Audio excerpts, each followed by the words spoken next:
الحمد للہ وکفا وسلام علی عبادہ الذین اصطفیٰ اما بعد۔ گزشتہ درس سے طلاق کے مسائل اور اس کے اندر عدت سے متعلق مسائل کا سلسلہ چل رہا تھا۔ آج کے اس رکوع کے اندر بھی اللہ رب العزت نے طلاق ہی سے متعلق بعض مسائل کو ذکر فرمایا۔ یہ بات پچھلے درس کے اندر بھی ذکر کی تھی کہ اللہ رب العزت کے نزدیک حلال چیزوں کے اندر سب سے زیادہ اللہ کا غضب لانے والی، اللہ تعالیٰ کو سب سے زیادہ مقبوض چیز جو ہے وہ طلاق کا دینا ہے۔ شریعت مطہرہ نے اس بات کو پسند کیا ہے انسان سے کہ جب اس نے کسی عورت کے ساتھ نکاح کر لیا تو اب یہ میاں بیوی حد الامکان ایک دوسرے کے ساتھ نبھانے کی کوشش کریں اور جس حد تک ہو سکتا ہے گھر کو بسانے کی اور گھر کو بچانے کی کوشش کریں۔ تاہم اگر کسی ایسے پوائنٹ پر پہنچ جاتے ہیں، ایسی جگہ تک پہنچ جاتے ہیں کہ جہاں اس بات کا فیصلہ ہو جاتا ہے کہ آج کے بعد مزید زندگی ہماری ساتھ نہیں گزر سکتی، تو اللہ تعالیٰ نے طلاق کا آپشن ایک رکھا ہے کہ اگر تم یہ سمجھتے ہو کہ ہماری آپس میں زندگی اس طرح پہ نہیں گزر سکتی، تو اس صورت کے اندر شوہر کو اس بات کا اختیار دیا کہ تم اور اپنی بیوی کو 3 طلاق دے کر اس سے جدائی اختیار کر سکتے ہو۔ نبی علیہ الصلوۃ والسلام نے فرمایا کہ اگر کبھی تمہیں اس بات کا موقع ملے، اگر تم مجبور ہو جاؤ طلاق دینے کے اوپر، تو بہتر طریقے سے، احسن طریقے سے طلاق دو۔ اور احسن طریقے سے طلاق کا طریقہ پچھلے درس میں بھی ذکر کیا تھا کہ ایک طہر کے اندر ایک طلاق دی جائے، پھر ایک ماہواری کے ایام انتظار کیا جائے، پھر اگلی پاکی کے ایام کے اندر دوسری طلاق دی جائے، پھر ایک ماہواری کے ایام انتظار کیا جائے، پھر اس کے بعد تیسری طلاق دی جائے۔ اس طریقے سے 3 مختلف درجوں کے اندر طلاق کا دینا یہ احسن طریقہ ہے، اس وقت پر جب یہ بات سامنے آ جائے کہ اب مزید آپس میں زندگی نہیں نبھ سکتی۔ جب تک نبھ سکتی ہو اس وقت تک نبھانا، یہ شریعت مطہرہ نے اس کو پسندیدہ عمل قرار دیا۔ دوسری بات یہ ذکر کی کہ یہ تو احسن طریقہ ہے طلاق کے دینے کا،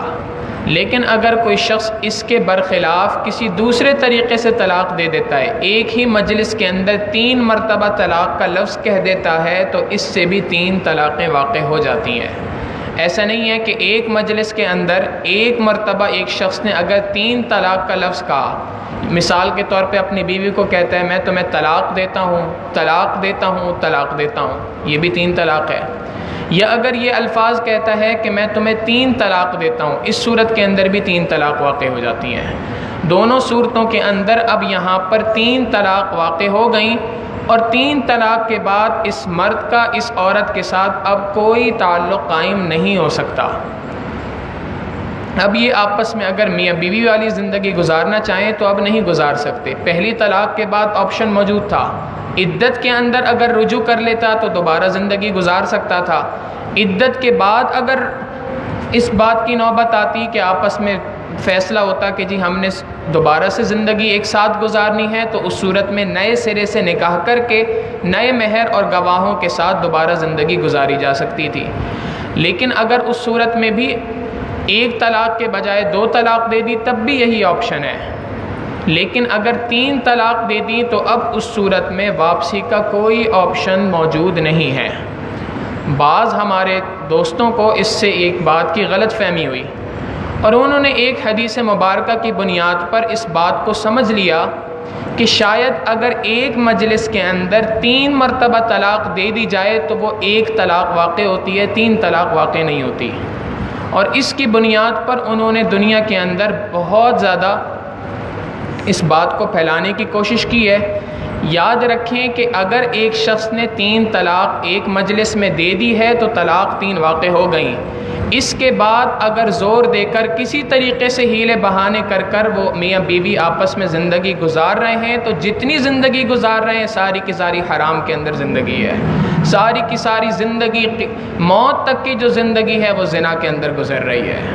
تو ایک چیز جو حلال تھی اس سے ایک حرام کی طرف انسان منتقل ہو جاتا ہے،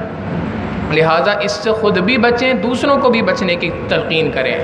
اگر آپ کو کسی کے بارے میں پتہ چلتا ہے تو خدا را اس کو سمجھائیں کہ بھائی اگر تم نے 3 طلاق دے دی ہیں تو اس 3 طلاقوں کے بعد تمہارے اوپر یہ بیوی حلال نہیں ہے، چاہے ایک مجلس میں دی ہوں چاہے مختلف مجلسوں کے اندر دی ہوں۔ مسلم شریف کی ایک روایت ہے، حضرت عبداللہ ابن عباس رضی اللہ تعالیٰ عنہم ارشاد فرماتے ہیں، وہ ارشاد فرماتے ہیں کہ نبی علیہ الصلاۃ والسلام کے زمانے میں اور صدیق اکبر رضی اللہ تعالیٰ عنہ کے دور کے اندر 3 طلاق ایک ہوا کرتی تھی۔ نبی علیہ الصلاۃ والسلام کے دور میں، صدیق اکبر رضی اللہ تعالیٰ عنہ کے دور میں 3 طلاق ایک ہوا کرتی تھیں۔ اس حدیث کے ٹکڑے کو بعض حضرات نے لیا اور اس کو لے کر یہ بات بیان کی اور اس بات کو سمجھے، اور یہ ایک دھوکہ یہ لگا کہ شاید ایک مجلس میں اگر 3 مرتبہ طلاق کا لفظ کہہ دیا تو اس سے ایک ہی طلاق واقع ہوگی، 2 یا 3 طلاق واقع نہیں ہوں گی۔ حالانکہ اس حدیث کا معنی کچھ اور ہے۔ حدیث کا معنی کیا ہے؟ نسائی شریف کی روایت ہے، امام نسائی رحمۃ اللہ علیہ فرماتے ہیں کہ عبداللہ ابن عباس رضی اللہ تعالیٰ عنہ کی جو یہ روایت ہے، اس روایت کو تفصیل کے ساتھ وہاں پر ذکر فرمایا۔ پہلی بات یہ ارشاد فرمائی کہ نبی علیہ الصلاۃ والسلام کے دور کے اندر یہ معمول تھا کہ جب کسی ایسی عورت کو جس کو غیر مدخول بہا یعنی نکاح ہو گیا ہو اور شوہر اس کے پاس ابھی تک نہیں گیا ہو، ازواجی تعلقات قائم نہیں کیے، تو ایسی عورت کو شرعی اصطلاح کے اندر کہا جاتا ہے غیر مدخول بہا۔ تو یہ جو غیر مدخول بیاہ عورت ہے جس کے ابھی تک ازواجی تعلقات قائم نہیں ہوئے، تو ایسی عورت کو اگر کوئی شخص طلاق دیتا ہے تو ایک طلاق سے یہ عورت فارغ ہو جاتی ہے، یہ شریعت کا مسئلہ ہے، اب دوسری اور تیسری کی نوبت ہی نہیں آتی۔ تو وہ فرماتے ہیں امام نسائی رحمۃ اللہ علیہ کہ متعدد صحابہ رضی اللہ تعالیٰ عنہم اجمعین سے ہم تک یہ بات پہنچی ہے کہ عبداللہ ابن عباس رضی اللہ تعالیٰ عنہ جو فرما رہے ہیں، ان کے فرمانے کا معنی یہ ہے کہ نبی علیہ الصلوۃ والسلام کے دور میں، صدیق اکبر رضی اللہ تعالیٰ عنہ کے دور میں، اس عورت کے بارے میں کہ جس کا ابھی اپنے خاوند سے ازواجی تعلقات قائم نہیں ہوئے، ایسی عورت کو اگر شوہر 3 طلاق دیتا تھا تو اس 3 کو ایک ہی سمجھا جاتا تھا، اس لیے کہ دوسری اور تیسری کا محل ہی موجود نہیں ہے۔ اس عورت کو جو طلاق دینی ہے وہ ایک ہی طلاق ہے، اس کے بعد دوسرے اور تیسرے کا جو لفظ ہے، یہ لفظ اس کے لیے کوئی معنی نہیں رکھتا۔ تو انہوں نے جو یہاں پر معنی بیان کیا وہ یہ بیان کیا، پہلی بات۔ دوسری بات، اسی حدیث کو مکمل اگر پڑھیں، آگے خود فرماتے ہیں عبداللہ ابن عباس رضی اللہ تعالیٰ عنہ، جب عمر فاروق رضی اللہ تعالیٰ عنہ کا دور آیا تو سیدنا عمر فاروق رضی اللہ تعالیٰ عنہ نے اس بات کا حکم ارشاد فرمایا کہ آج کے بعد کوئی بھی شخص یہ بات نہ سمجھے کہ 3 طلاق سے 1 طلاق واقع ہوتی ہے، سب یہ بات کہیں اور اسی بات کو سمجھیں کہ 3 طلاق سے 3 ہی مراد ہیں، 3 ہی واقع ہوتی ہیں، تاکہ یہ چکر ختم ہو جائے کہ یہ غیر مدخول بیاہ عورت کے لیے 3 ایک ہیں، عام عورت کے لیے 3 طلاقیں 3 طلاقیں۔ تو اس تفصیل کو ختم کرنے کے لیے سیدنا عمر رضی اللہ تعالیٰ عنہ نے فیصلہ فرمایا، سب سے پہلی بات۔ دوسری ایک بات سمجھنے کی یہ بھی ہے کہ اگر مثال کے طور پہ اس حدیث کو اسی معنی کے اندر لیا جائے کہ جس معنی پر ہمارے بعض لوگوں نے لیا اور اس سے دھوکہ کھایا، تب بھی سیدنا عمر رضی اللہ تعالیٰ عنہ اگر اللہ کے محبوب صلی اللہ علیہ وسلم کے کسی فرمان کے مطابق کوئی فیصلہ فرما دیں یا بظاہر اس کے خلاف کوئی فیصلہ بھی فرما دیں، تب بھی ان کا فیصلہ نافذ ہے۔ یہ بات بڑی عجیب ہے۔ یہ بات سمجھنے اس وقت پہ آئے گی جب نبی علیہ الصلوۃ والسلام کی اس حدیث کو سامنے رکھتے ہیں۔ حدیث مبارکہ میں نبی علیہ الصلوۃ والسلام نے فرمایا، علیکم بسنتی وسنت الخلفاء الراشدین المہدیین، تمہارے لیے لازم ہے کہ تم میری بھی سنتوں کو اسی طریقے سے اپناؤ، میری سنت کے اوپر بھی لازم پکڑو اس کو، میری سنتوں کے اوپر بھی عمل کرو، اور میرے بعد جو خلفاء راشدین ہیں، جو ہدایت یافتہ ہیں، ان کی سنتوں کے اوپر عمل کرنا بھی تمہارے اوپر لازم ہے۔ تو خود نبی علیہ الصلوۃ والسلام نے یہ بات فرما دی کہ اگر میری وفات کے بعد کوئی مسئلہ صدیق اکبر رضی اللہ تعالیٰ عنہ تمہیں سمجھاتے ہیں، عمر فاروق رضی اللہ تعالیٰ عنہ سمجھاتے ہیں، عثمان غنی رضی اللہ تعالیٰ عنہ سمجھاتے ہیں، علی المرتضیٰ رضی اللہ تعالیٰ عنہ سمجھاتے ہیں، تو وہ مسئلہ تمہارے لیے اس پر عمل کرنا ویسے ہی واجب ہے جیسے میری سنت کے اوپر عمل کرنا واجب ہے۔ اس لیے کہ صحابہ رضی اللہ تعالیٰ عنہ اجمعین اپنی مرضی سے کوئی بات نہیں کہتے، وہ جو بات کہتے ہیں انہوں نے نبی علیہ الصلوۃ والسلام کے فرمان کو بھی سنا ہوتا ہے، اللہ کے محبوب صلی اللہ علیہ وسلم کے مزاج کو بھی سمجھا ہوتا ہے کہ نبی علیہ الصلوۃ والسلام کا اس فرمان سے مطلب کیا تھا، مفہوم کیا تھا، کیا بات بیان فرمانا چاہتے تھے۔ لہٰذا یہ اعتراض نہ کیا جائے، یہ بھی ایک اعتراض کیا جاتا ہے جب کہا جائے کہ جی عمر رضی اللہ تعالیٰ عنہ نے 3 طلاق کو 3 کہا تھا، تو اشکال کرنے والا، سوال کرنے والا بہت ہی زیادہ گستاخی کے ساتھ یہ سوال کرتا ہے، تم نے کلمہ عمر کا پڑھا ہے کہ نبی کا پڑھا ہے؟ بھائی ہم نے جس نبی کا کلمہ پڑھا ہے اسی نبی نے یہ بات فرمائی ہے کہ عمر رضی اللہ تعالیٰ عنہ کی پیروی کرو، لہٰذا انہی نبی کے فرمان پر عمل کرتے ہوئے ہم سیدنا عمر فاروق رضی اللہ تعالیٰ عنہ کے اس مسئلے کو لیتے ہیں۔ اسی طریقے سے دوسرا مسئلہ اسی کے ساتھ ملتا جلتا، اور وہ یہ ہے، موضوع یہاں پر نہیں ہے لیکن چونکہ اسی مثال سے تعلق ہے اس کا، اس لیے اس کو بھی یہاں پہ ذکر کر دیتے ہیں، اور وہ یہ ہے کہ 20 رکعت تراویح کا پڑھنا، یہ بھی بعض لوگ سمجھتے ہیں کہ عمر فاروق رضی اللہ تعالیٰ عنہ کی ایجاد ہے، حالانکہ ایسی بات نہیں ہے، یہ نبی علیہ الصلوۃ والسلام کے زمانے سے چلتا ہوا آ رہا ہے۔ لیکن اگر مثال کے طور پہ سمجھ لیں کہ یہ عمر رضی اللہ تعالیٰ عنہ نے اس فیصلے کو نافذ کیا تھا، تب بھی ہمارے اوپر لازم ہے کہ ہم اس فیصلے کے اوپر عمل کریں اور اس کو سنت مؤکدہ سمجھ کر اسی طریقے سے پڑھیں جیسے نبی علیہ الصلوۃ والسلام کی۔ اگر ہم یہ سمجھ رہے ہیں کہ نبی علیہ السلام نے حکم نہیں دیا اگر اللہ کے محبوب صلی اللہ علیہ وسلم حکم دیتے تھے تو ہم اس وقت پر جتنی اہمیت کے ساتھ پڑھتے، عمر رضی اللہ تعالیٰ عنہ کے حکم کے بعد بھی اتنی ہی اہمیت کے ساتھ پڑھنا ہے۔ کیوں؟ اس لیے کہ اس عمر فاروق رضی اللہ تعالیٰ عنہ کے اس حکم پہ عمل کرنا یہ ہم اپنی مرضی سے نہیں کر رہے، بلکہ اس بات پر عمل کرنے کا حکم بھی اللہ کے محبوب صلی اللہ علیہ وسلم نے خود ارشاد فرمایا ہے۔ لہٰذا 3 طلاق اگر کسی عورت کو واقع ہو جائیں تو اس کے بعد اس عورت کا اس مرد کے ساتھ اب کوئی تعلق قائم نہیں ہو سکتا۔ اس بات کو ذہن نشین رکھنا چاہیے۔ قرآن کریم نے آج کی جو آیت سب سے پہلی آیت تلاوت کی گئی، اس میں اسی مسئلے کو بیان کیا۔ اس مسئلے کو بیان کرتے ہوئے ایک اور بات بھی قرآن کریم نے یہاں پر ارشاد فرما دی، اور وہ بات یہ ہے کہ اگر ایک شخص نے ایک عورت کی ایک شخص کے ساتھ نکاح ہوا، نکاح کے بعد کسی بھی وجہ سے اگر طلاق واقع ہو جاتی ہے، اب طلاق واقع ہونے کے بعد 3 طلاق ہو گئیں، عدت گزر گئی، اب اس عورت نے کسی دوسری جگہ پہ نکاح کر لیا۔ اب یہاں پر نکاح ہونے کے بعد کچھ عرصے کے بعد کسی بھی وجہ سے وہاں پر بھی اگر طلاق واقع ہو جائے، اب عدت گزارنے کے بعد یہ عورت پہلے شوہر کی سے دوبارہ نکاح کرنا چاہے تو کر سکتی ہے۔ مسئلہ یہ بیان کیا کہ ایک عورت ایک شوہر کے ساتھ، ایک آدمی کے ساتھ اس کا نکاح ہوا، زندگی گزار رہی تھی، طلاق ہو گئی، عدت گزر گئی، عدت گزرنے کے بعد کسی دوسری جگہ پر نکاح ہو گیا۔ اب دوسری جگہ پر نکاح ہو کر اتفاقاً کسی بھی وجہ سے اگر وہاں پر نکاح ٹوٹ جاتا ہے، طلاق واقع ہو جاتی ہے، عدت گزارنے کے بعد اگر یہ عورت پہلے شوہر سے نکاح کرنا چاہتی ہے تو اس کا یہ نکاح کرنا جائز ہے، نکاح کر سکتی ہے۔ لیکن یہاں پر ایک غلط فہمی اور پیدا ہو گئی بعض لوگوں کے ذہن میں۔ انہوں نے اس بات کو یوں لیا کہ اگر کوئی شخص ایک جگہ پر نکاح کرتا ہے کسی عورت سے، اب اس نے نکاح کیا، نکاح کرنے کے بعد اگر کسی وجہ سے 3 طلاق دے بیٹھا تو اب کیا کرے، کسی دوسرے شخص کو تیار کر لے، جی آپ فلاں عورت سے نکاح کر لیں، ایک رات گزار لیں، اس کے بعد اس کو طلاق دے دیجیے گا، اس کے بعد میں اس سے نکاح دوبارہ کر لوں گا۔ اس کو شرعی اصطلاح کے اندر حلالہ کہا جاتا ہے۔ اس حلالے کے بارے میں نبی علیہ الصلوۃ والسلام نے فرمایا، اللہ رب العزت کی لعنت ہے حلالہ کرنے والے پر، حلالہ کرانے والے پر۔ یہ جائز نہیں ہے شریعت میں۔ یہ اس جو صورت بتائی وہ یہ بتائی کہ اگر اتفاقاً کسی شخص نے ایک جگہ پر نکاح کر لیا اور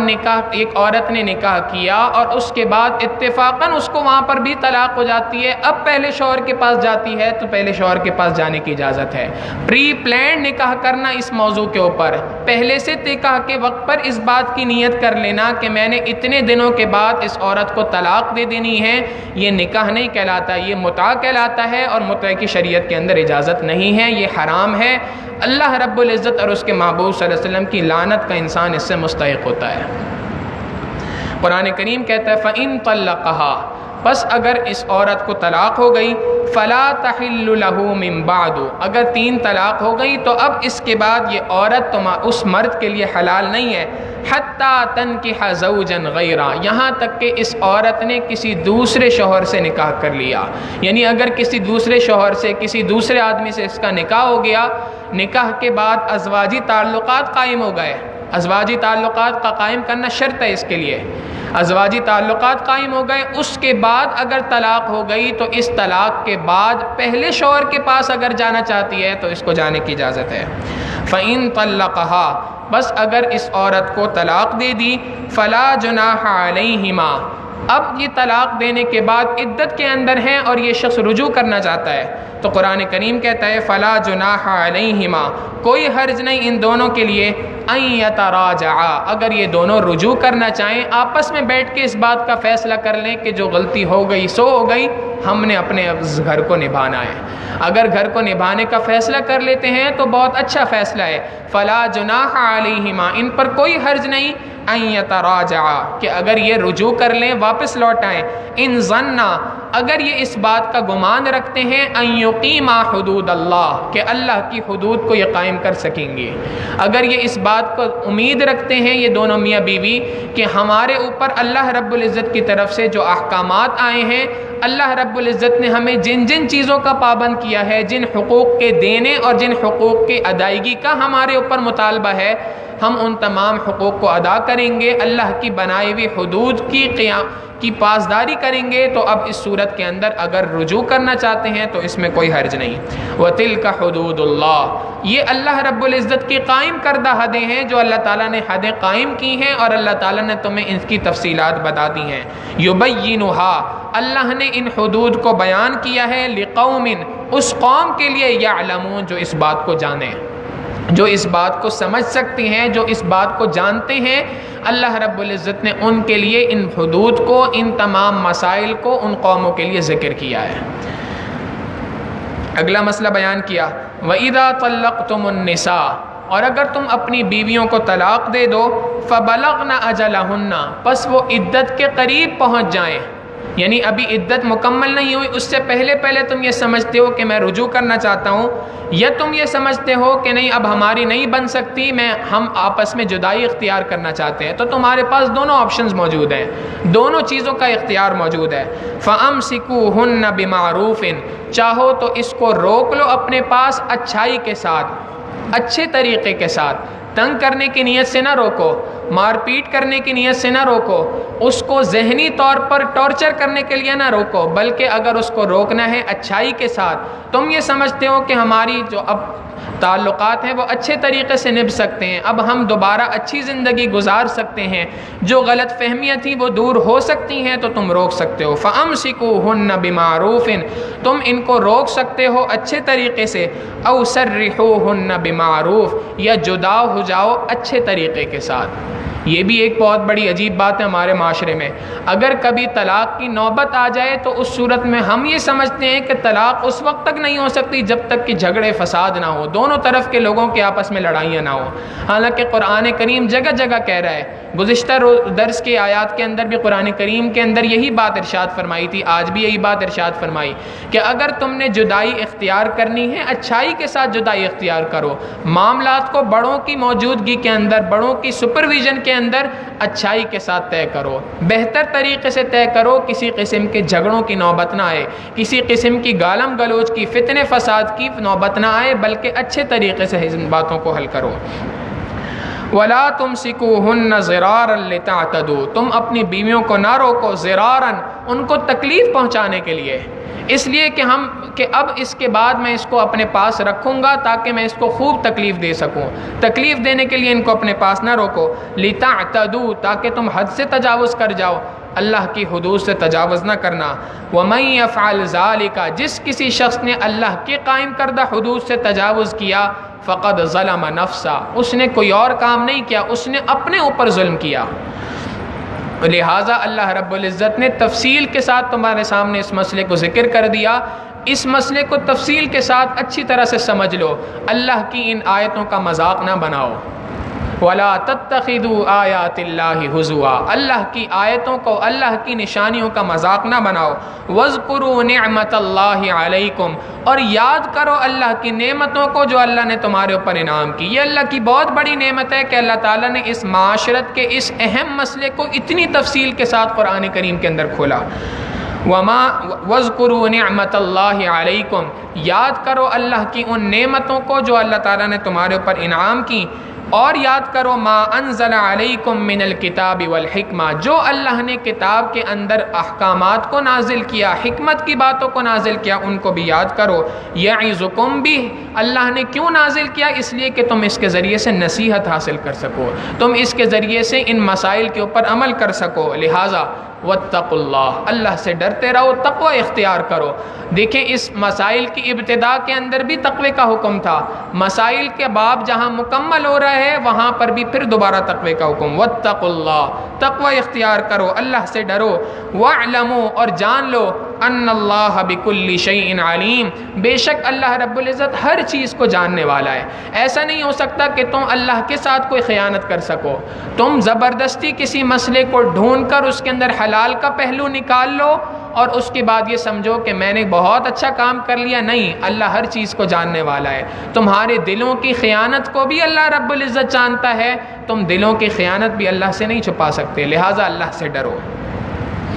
آگے ایک مسئلہ ذکر فرمایا، اور اس آیت کا ایک خاص پس منظر ہے۔ ایک صحابی تھے، ان کا نام تھا حضرت معقل ابن یسار رضی اللہ تعالیٰ عنہ۔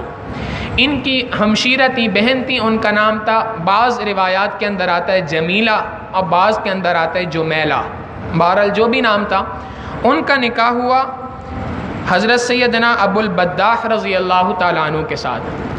اب اس کے بعد میاں بیوی کے آپس میں کسی بات پر نہیں بنی تو حضرت ابو البداح رضی اللہ تعالیٰ عنہ نے اپنی اہلیہ کو ایک طلاق دے دی،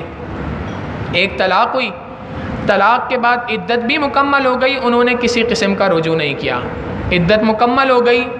جیسے پہلے عرض کیا تھا ایک طلاق بائنہ واقع ہو گئی۔ اب اس کے بعد عورت کو اختیار ہے، چاہے تو کسی دوسری جگہ نکاح کر سکتی ہے، اور اگر پہلے شوہر سے بھی نکاح کرنا چاہے تو کر سکتی ہے، نیا نکاح ہوگا نئے مہر کے ساتھ۔ تو اب یہاں پر جب ان کی عدت مکمل ہوئی تو مختلف جگہوں سے ان کو نکاح کے پیغامات آئے۔ جب دوسروں نے نکاح کے پیغامات بھیجے تو ابو البداح رضی اللہ تعالیٰ عنہ نے بھی اپنی اس اہلیہ کو نکاح کا پیغام بھیجا۔ حضرت معقل ابن یسار رضی اللہ تعالیٰ عنہ کو جب یہ بات پتہ چلی تو ان کو بڑا غصہ آیا۔ انہوں نے کہا یہ ہماری غیرت کے خلاف ہے کہ اگر ایک شخص کو اول تو طلاق دینی نہیں چاہیے تھی، اگر طلاق دے دی تھی تو اس کے بعد عدت میں رجوع کر لیتے۔ یہ کیا بات ہوئی کہ جب دوسرے لوگ نکاح کا پیغام بھیج رہے ہیں اس وقت پہ یہ بھی نکاح کا ساتھ میں پیغام بھیج رہے ہیں، یہ تو ہماری غیرت کے خلاف ہے، واللہ میں اس نکاح کو ہونے نہیں دوں گا۔ جب انہوں نے یہ بات فرمائی تو اللہ رب العزت کی طرف سے قرآن کریم کی آیت نازل ہو گئی، اور اللہ رب العزت نے اس بات کو سمجھایا کہ اگر پہلا شوہر دوبارہ اپنی بیوی کی واپسی کا مطالبہ کرتا ہے تو یہ زیادہ بہتر ہے بجائے اس کے کہ تم اپنے گھر والوں کو، اپنے گھر کی کسی عورت کو کسی دوسرے آدمی کے گھر پہ بھیجو، اس سے کئی گنا بہتر یہ ہے کہ تم اس کو اسی گھر کے اندر بھیج دو۔ وَإِذَا طَلَّقْتُمُ النِّسَاءَ، جب تم عورتوں کو طلاق دے دو، فَبَلَغْنَ أَجَلَهُنَّ، اور وہ اپنی عدت کو پہنچ چکے ہیں، فَلَا تَعْزُلُوهُنَّ، اب ان کو نہ روکو، أَن يَنكِحْنَ أَزْوَاجَهُنَّ، کہ وہ اپنے شوہروں سے دوبارہ نکاح کریں، یعنی اثر نو نکاح کرنے سے ان کو اب نہ روکو۔ إِذَا تَرَاضَوْا بَيْنَهُمْ بِالْمَعْرُوفِ، جب آپس میں وہ دونوں اچھے دستور کے مطابق بہتر طریقے سے آپس میں ایک دوسرے کے ساتھ زندگی گزارنے کے اوپر فیصلہ کر لیں، راضی ہو جائیں۔ ذَلِكَ يُوعَظُ بِهِ، یہ اللہ رب العزت کی جانب سے نصیحت ہے، من، اس شخص کے لیے، کان منکم، جو تم میں سے، یؤمن باللہ والیوم الآخر، جو اللہ اور آخرت کے دن پر ایمان رکھتا ہے، اس کے لیے اللہ رب العزت کی طرف سے یہ نصیحت ہے۔ حضرت معقل ابن یسار رضی اللہ تعالیٰ عنہ نے جب یہ بات سنی تو صحابہ کا قرآن کریم کے اوپر، اللہ کے محبوب صلی اللہ علیہ وسلم کے فرامین پر عمل بڑا عجیب تھا۔ فوراً فرمایا کہ جب اللہ رب العزت نے آیت نازل فرما دی ہے، میری تمام خواہشات قرآن کریم کی اس آیت کے سامنے جھک جاتی ہیں، میں قرآن کریم کے اس حکم کے اوپر عمل کرنے کے لیے اپنے سر کو سر خم تسلیم کرتا ہوں۔ فوراً اس آیت کے اوپر عمل کیا اور فرمایا کہ میں اپنی اس بات سے اب پیچھے ہٹتا ہوں۔ اللہ رب العزت فرماتے ہیں یہ جو ہم نے حکم دیا ہے اس شخص کو دیا ہے جو اللہ پر ایمان لائے، آخرت کے دن پر ایمان لائے۔ یہ حکم اس لیے دیا ہے ذالکم ازکا لکم واطہر، یہ تمہارے لیے یہ حکم زیادہ پاکیزہ ہے دل کے اعتبار سے بھی، واطہر تمہاری جسمانی اعتبار سے بھی، ہر اعتبار سے، باطنی اعتبار سے، ظاہری اعتبار سے یہ حکم تمہارے لیے زیادہ پاکیزہ ہے، اس لیے کہ بجائے اس کے کہ تم اپنے گھر کی عورت کو کسی دوسرے کے گھر پہ بھیجو، بہتر ہے کہ اسی شوہر کے گھر پہ بھیج دو جس کے ساتھ پہلے اس کا نکاح ہوا تھا۔ واللہ یعلم، اس کے اندر کیا حکمتیں ہیں یہ اللہ بہتر جانتا ہے، وَأَنْتُمْ لَا تَعْلَمُونَ، تم اس کی حقیقت کو نہیں سمجھ سکتے۔ لہٰذا اللہ نے اگر کوئی حکم دیا ہے تو اس حکم کے سامنے اپنے سر کو سر خم تسلیم کرو، اس کے اندر اپنی مرضی سے لاجک ڈھونڈنے کی کوشش نہ کرو کہ اس کے پیچھے کیا وجہ ہے۔ اگر وجہ سمجھ آتی ہے بہت اچھی بات ہے، عمل کرو، وجہ نہیں بھی سمجھ میں آتی تب بھی اللہ رب العزت کا حکم ہے یہی سوچ کے عمل کرو۔ اسی کو کہتے ہیں بندگی، اسی کو کہتے ہیں انسان کا اللہ رب العزت کی عبادت کرنا۔ ایاک نعبد، اے اللہ ہم آپ ہی کی بندگی اختیار کرتے ہیں، آپ ہی کی عبادت کرتے ہیں، جو حکم آپ نے جیسے دے دیا ہم اس حکم کو اسی طریقے سے اس پر عمل کرتے ہیں۔ اللہ رب العزت شریعت کے ان مسائل کو سیکھنے کی، سمجھنے کی اور اس کے مطابق ہمیں عمل پیرا رہنے کی توفیق عطا فرمائے۔ وآخر دعوانا ان الحمد للہ رب العالمین۔ سبحان رب جلال الوہاب، اللہم صلی علی سیدنا محمد وعلی آل سیدنا محمد وبارک وسلم۔ ربنا ظلمنا انفسنا وإن لم تغفر لنا وترحمنا لنكونن من الخاسرین۔ اللہم انا نسألک علما نافعا وعملا متقبلا ولسانا ذاکرا وقلبا خاشعا ورزقا واسعا وشفاء من كل داء۔ جناب عارف صاحب کا آج انتقال ہو گیا، ان کے لیے دعا فرمائے، اللہ تعالیٰ ان کی کامل مغفرت فرمائے، جنت الفردوس میں اعلیٰ مقام عطا فرمائے، پسماندگان کو صبر جمیل نصیب فرمائے۔ جناب طاہر صاحب نے اپنے بیٹے کے لیے خاص طور پہ دعا کی درخواست